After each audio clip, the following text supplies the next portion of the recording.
Usap-usapan ngayon sa hanay ng Kim Pao fans ang kinaroroonan ni Kim Chiu matapos mapansin ng marami ang kanyang pagkawala sa ilang recent appearances.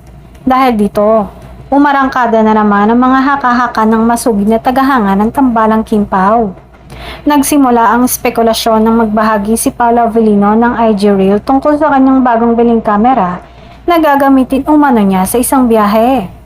Agad itong pinagdugtong-dugtong ng mga fans na tila naghahanap ng mga pahiwatig kung may espesyal na kasama ba ang aktor sa kanyang paglalakbay. Ayon sa ilang netizens, posibleng nasa Taipei, Taiwan si Paolo at hindi malayong kasama niya si Kim upang sabay nilang ma-explore ang nasabing bansa. Lalo pang umugong ang usapan matapos mapansing wala si Kim sa kanyang regular na noontime show appearance, dahilan upang mas tumindi ang mga spekulasyon. Para sa mga tagahanga ng Kim Pao, hindi na bago ang ideya na magkasama ang dalawa sa mga biyahe.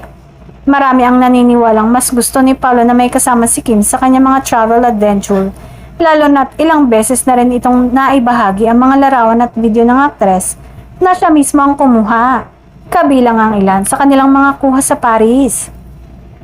Gayunpaman, sa kabila ng matinding paghihinala ng Kim Paolandia, wala pa ring lumalabas na konkretong ebidensya o kumpirmasyon na magkasama nga sina Kim at Paolo sa Taiwan. Hanggat walang malinaw na resibo, mananatiling haka-haka at chika lamang ang mga usap-usapang ito.